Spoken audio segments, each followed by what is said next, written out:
You wake up. The alarm pulls you from sleep. You go through the motions. Coffee, commute, work, home, repeat. On paper, it's fine, stable, predictable. But deep down, that quiet hollow, it lingers, like a shadow in broad daylight. You feel it when the day slows, in the pauses between tasks, when laughter with friends fades, and you're left with yourself. It's not sharp, not overwhelming, just an absence, a subtle void that questions everything. Why does achievement feel flat? Why do connections slip away untouched? You push it aside. Tell yourself it's normal. Everyone feels this way sometimes. But do they? Or is this the first lie you tell yourself? The one that keeps the emptiness at bay, just out of reach. You look around, see others living similar lives. They seem content, smiling in photos, posting updates. But what if that's the illusion? What if beneath it all, the same quiet ache echoes? In them, in you, unspoken, unaddressed. It builds slowly, from years of small compromises, moments ignored, emotions shelved. You sense it now, don't you? That pull towards something more, but undefined, elusive. It whispers in the silence of night, when screens dim and thoughts flood in. What are you really chasing? Is this life yours, or just a script you followed blindly? The tension rises, because admitting this means facing the gap between who you appear to be and who you are, deep inside, unseen. You convince yourself it's temporary, a phase, but it persists, coloring your days gray, even when the sun shines. This recognition, it's uncomfortable, isn't it? Because once you see it, you can't unsee the emptiness hidden in plain sight. Amid the fine life you've built, modern success looks polished. From the outside, the job title, the apartment, the routine, it all signals achievement. But inside, it's different. Psychological decay sets in, quietly, unnoticed at first. You normalize it, call it adulthood, responsibility. But what if that's a myth? A story we tell to endure. Numbness creeps in. Through busyness, you fill every hour. Meetings, errands, social plans. No space left empty. Because emptiness terrifies, doesn't it? The moment you stop, it surfaces, that dissatisfaction. Silent but insistent, you distract with noise, podcasts, music, anything to drown the quiet. But why? What are you avoiding? The truth that this life feels insufficient, despite the checkboxes ticked. People adapt to this half-living. They say, "I'm fine," when asked, but the eyes betray a glaze, a detachment, emotional numbness as armor, protecting from deeper pain. But it isolates too, from joy, from meaning. You see it in relationships. Conversations stay surface. No vulnerability, no risk, just safe exchanges, maintaining the illusion of connection. Without the depth, society nods approval. Keep going, don't question. But the cost is your inner world, shrinking, fading into routine. You challenge the belief now that busyness equals fulfillment. Does it? Or is it escape from the self you've neglected? Distraction becomes habit. Scrolling replaces reflection. Notifications pull focus away from the present, leaving you fragmented, pieces of attention scattered, never whole. In this normal life, dissatisfaction simmers. Under the surface, you feel it in small ways. The sigh after a long day, the reluctance to plan ahead, because tomorrow mirrors today. empty of spark. People normalize this, share memes about it, laugh it off. But laughter masks the resignation to a life unlived fully. What if this normalization is the greatest betrayal of your potential, your desires, buried deep, waiting to be acknowledged? The illusion holds strong because admitting otherwise means upheaval, change, uncertainty. Easier to stay in the familiar void, isn't it? But the question lingers. How long can you pretend that this is enough when inside it's not? Dopamine drives us. That rush from novelty, achievement, connection. It's wired for survival. But we've twisted it. In this digital age, constant hits, likes, alerts, videos, each one a spark, but fleeting. Your brain craves more, always more. Stimulation addiction sets in. Subtly, you check your phone. First thing, last thing, in between. Why? Because boredom feels unbearable. But is it boredom or the emptiness surfacing? Novelty fatigue follows. What once excited now bores. A new show, watched halfway, abandoned. A hobby started, dropped. The baseline rises. Normal life falls short, feels dull, unrewarding. Digital life reshapes this. Algorithms know you better than you know yourself. They feed endless content, tailored, addictive, keeping you hooked. Hours vanish into feeds. What do you gain? Momentary escape. But the void deepens because real emotional baselines shift. Joy from simple things. A walk, a conversation. They pale against the engineered highs of screens. Consider the example. The young professional scrolls through Instagram, sees vacations, successes, feels inadequate, chases similar, books a trip, posts photos, gets likes, rush fades, back to routine, emptier, the cycle repeats. Or the parent, after kids sleep, binges Netflix to unwind, but it's numbing, not restorative. Morning comes, fatigue lingers, emotional reserves low, unable to connect fully with family, with self. Psychologically, this is conditioning, your reward system hijacked. Dopamine loops tighten, craving intensity, dismissing subtlety. Life's quiet beauty's lost in the noise. What contradiction here? We seek happiness through more stimulation, but leads to less. Sensitivity dulled, emptiness amplified. Challenge the belief that technology connects us. Does it? Or fragments? Attention splintered, presence rare.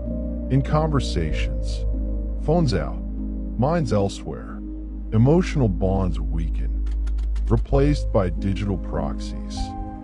Emojis for feelings, likes for validation, but they don't fill the human need for depth, touch, authenticity. Another example, the student studies with tabs open, music playing, multitasking, feels productive, but retention suffers. Focus eroded by constant switches. Later, feels unaccomplished. Despite hours spent, the trap closes. Distraction as default.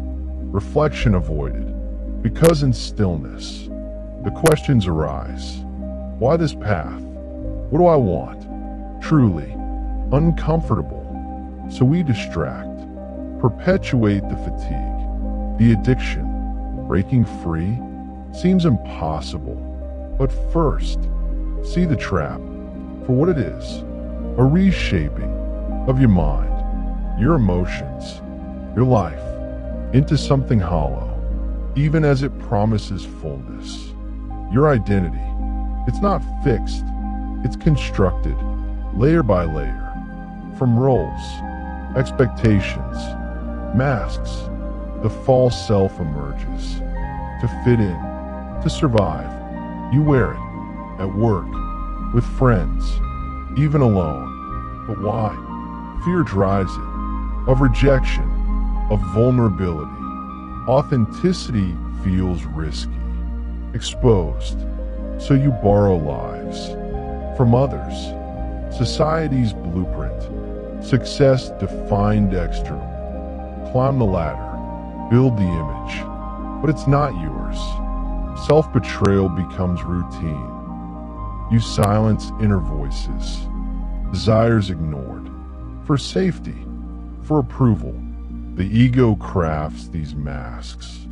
Protective, but imprisoning. You become the role, the provider, the achiever, the likable one, losing touch with the core.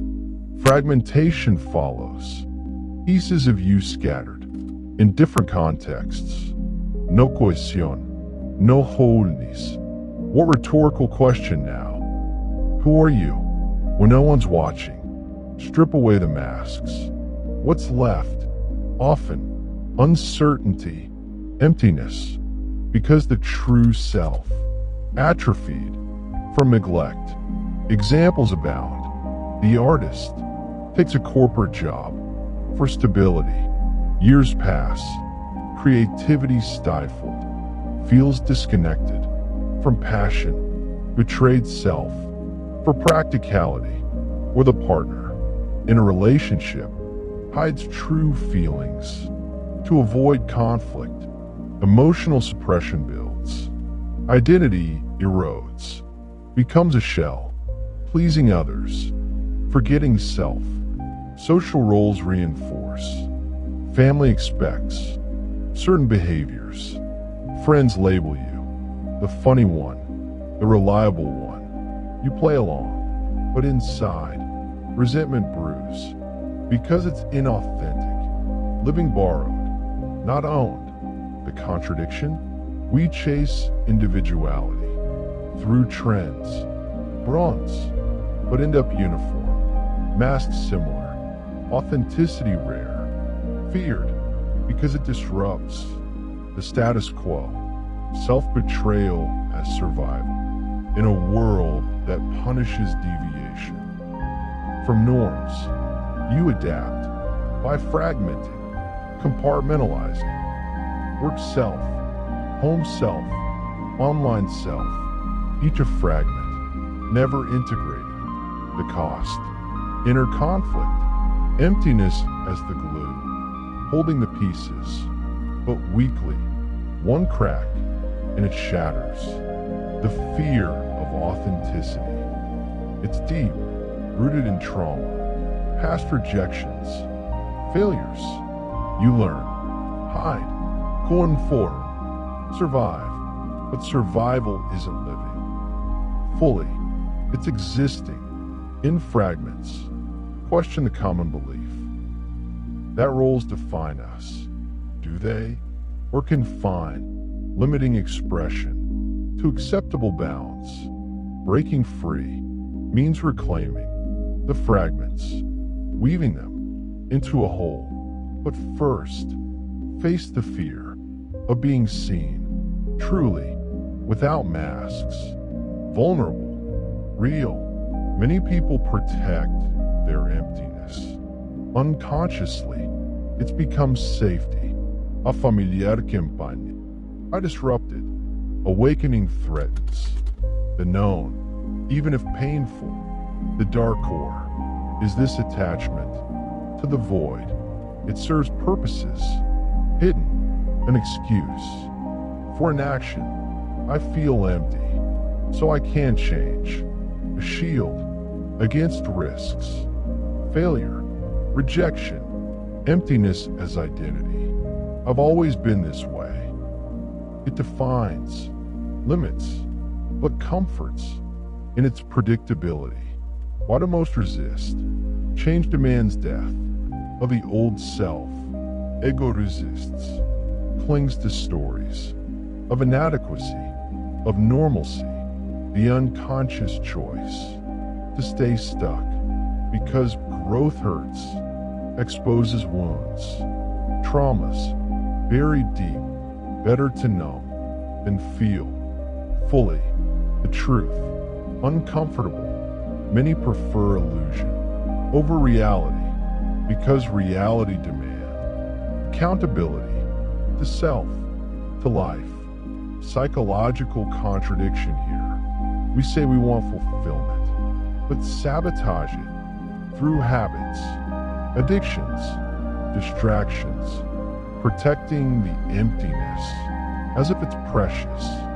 Why? Fear of the unknown. What if change fails? What if it's worse? The mind amplifies risks, minimizes stagnation's cost, years wasted in quiet desperation.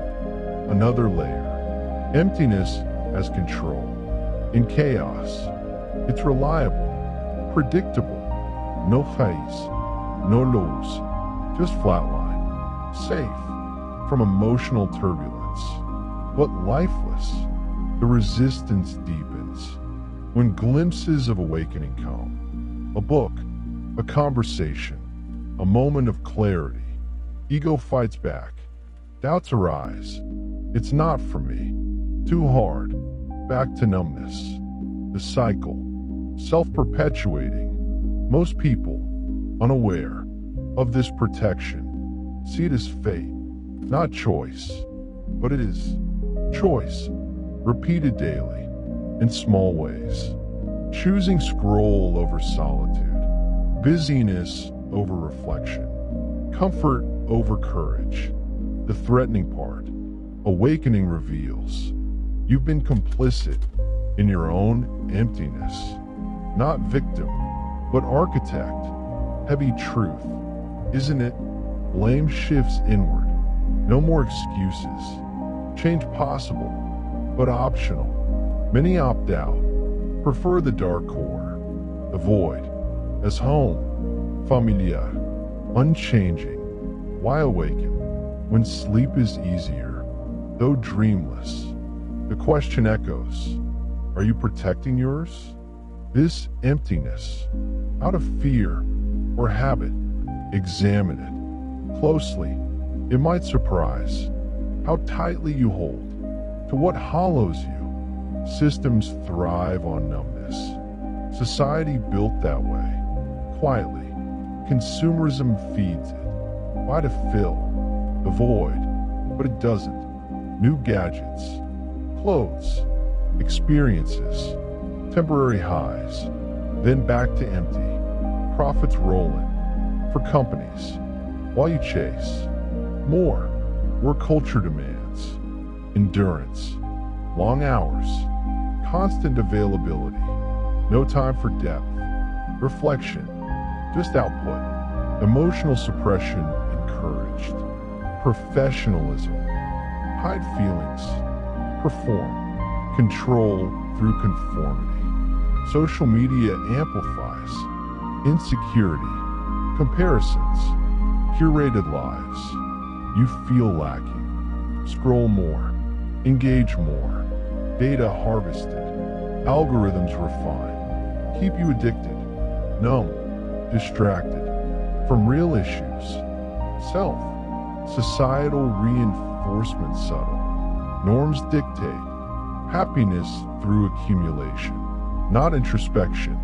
Schools teach compliance, not curiosity about inner worlds.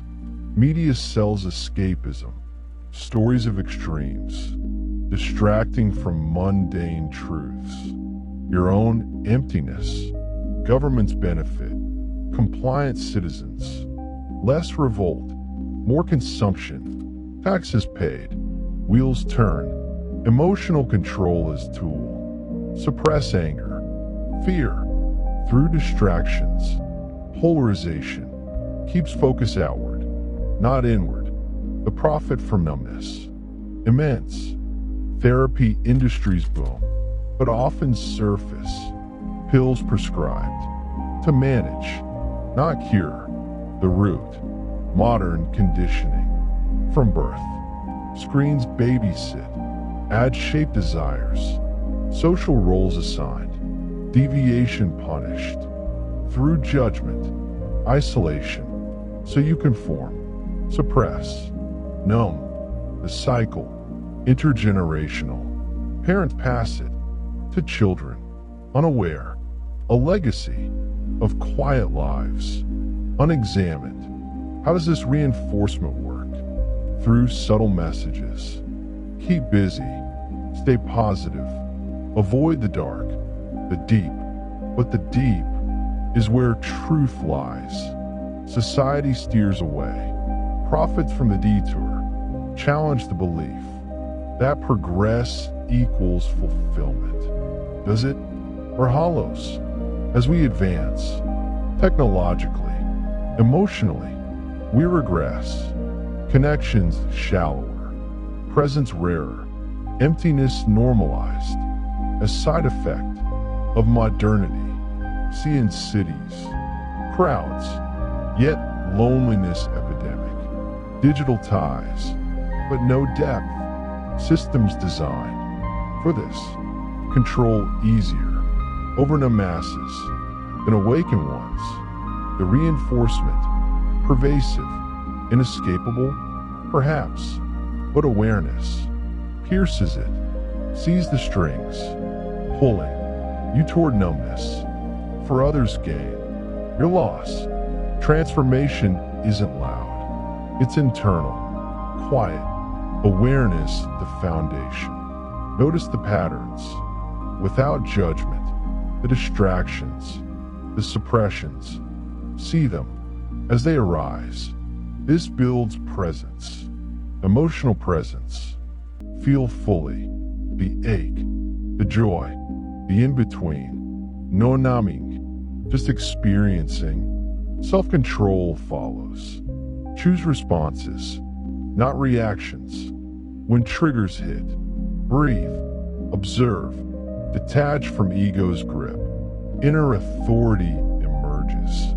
Decisions from values, not fears, not validations. Identity rebuilt. From inside, core truths. What matters to you, truly, not borrowed. From outside, this realignment, subtle, daily, moments of choice. Opt for solitude, over noise, depth, over surface, emotional mastery, through practice. Face fears in small doses. Vulnerability shared with trusted ones builds resilience, reduces emptiness. As authenticity grows, the framework, view self as observer, thoughts as passing, not permanent. This frees from old stories. Traumas lose power when witnessed, not identified with. Modern traps, dopamine pulls. Recognize, resist, through intention. Set boundaries, screens off, nature in, reflection time. Sacred, society pushes. Conform, but inner authority. Anchors, you stand firm in values. Compassion arises for self, for others. Trapped in numbness, no judgment, just understanding. The shift, cumulative, emptiness recedes, replaced by quiet fullness. Grounded in presence, control, authority over your mind, your life. No fanfare, just alignment, deeper, than before. As the thoughts settle, let them rest. You've journeyed through the layers, the illusions, the traps, the dark protections, the societal strings, the quiet shifts. Now, in this moment, feel the space. Within, it's not empty anymore. It's potential, waiting to be lived authentically. The emptiness was a signal, heeded and awakened.